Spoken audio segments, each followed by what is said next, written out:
Gustav Ernesaks.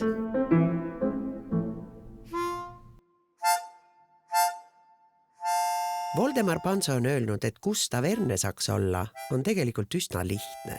Tuleb lihtsalt juuksed halliks kasvatada ja oledki Ernesaks. Aga eks halliks võib igaüks minna, kui olla pool sajandit Eesti koorilaulu isa. Ja just sellel poolel, kui Eesti oli Nõukogude Eesti. Seda ainuüksi juuste värviga ära ei tee.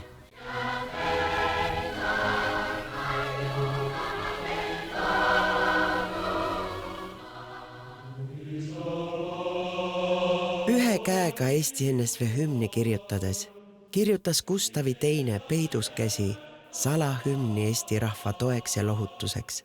Mu isamaa on minu arm, on laulupidude lõpulooks ja meie rahvale suurimaks pisarate kiskujaks.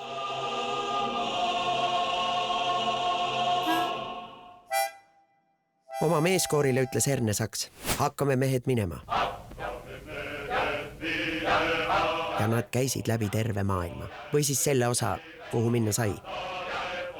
Ta ilmus kohale oma võimsa kooriga, seinad hakkasid kajama ja võnkuma ja isegi sõnades keegi midagi aru ei saanud, oli sõnum selge.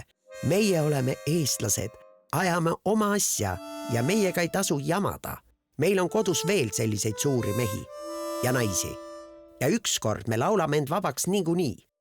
Meeskooril on ja kõik omadust oleme, seal on vägevus ja mehisus ja monumentaalsus, aga ka suur õrnus ja suur niisugune õrnad meeleolud on seal olemas. Mehed on ka sentimentaalsed mõnikord.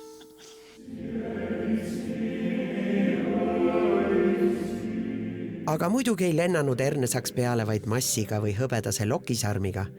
Sellel taadil oli vankumatu usk koostegemise jõusse ja laulupidudesse. Ajal, kus tukk ja tukid olid igal pool, laul oli ootamata suure mõjuga.